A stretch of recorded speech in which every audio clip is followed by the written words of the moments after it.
शुरुआत करते बड़ी खबर से। कल शाम को जो लाइव अपडेट आ रहा था यूनाइटेड नेशंस जनरल असेंबली से, जहां external affairs minister doctor S Jaishankar Bharat की तरफ से अपना पक्ष रखते हुए नजर आए। उन्होंने शुरुआत ही करी नमस्ते फ्रॉम भारत, लेकिन सीधे तौर पे बहुत कई अहम मुद्दे थे जिनों के ऊपर उन्होंने अपना बयान दिया, भारत की तरफ से जो स्टेटमेंट दी। और सबसे बड़ी बात होगी कि कनाडा का नाम डायरेक्टली लिए बिना किस तरह से भारत ने एक संदेश पहुंचाया है, ना सिर्फ कनाडा को लेकिन पूरी दुनिया को, कि आखिरकार वो दिन बीत गए, वो दिन चले गए कि जब जो बड़े देश थे, जो अपने आप को डेवलप कंट्रीज बताती है, वो सीधा लीड कर रहे थे। अब भारत को इग्नोर करना मुश्किल है यहां पर। अगर कोई स्टैंड ले रहा है, और हमने देखा है कि कनाडा में पिछले 24 घंटे में जो तस्वीरें आ रही थी, भारत के खिलाफ जो नारे लगाए जा रहे थे, हमारे तिरंगे को बेइज्जत किया जा रहा था, वो सारी चीजें, वो तस्वीरें भारत के मिशंस के बाहर कनाडा में हो रही थी और कई इलाकों में हो रही थी। हमने देखा जो तस्वीरें कल ये आ रही थी,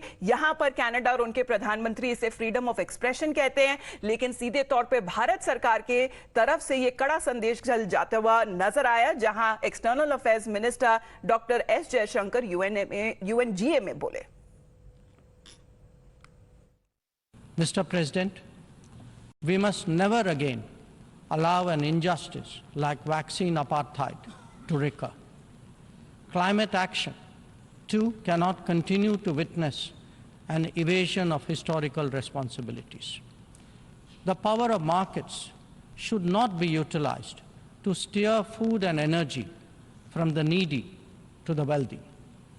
Nor must we countenance that political convenience determines responses to terrorism, extremism, and violence.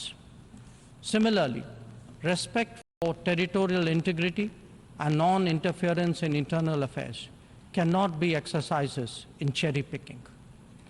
When reality departs from the rhetoric, we must have the courage to call it out.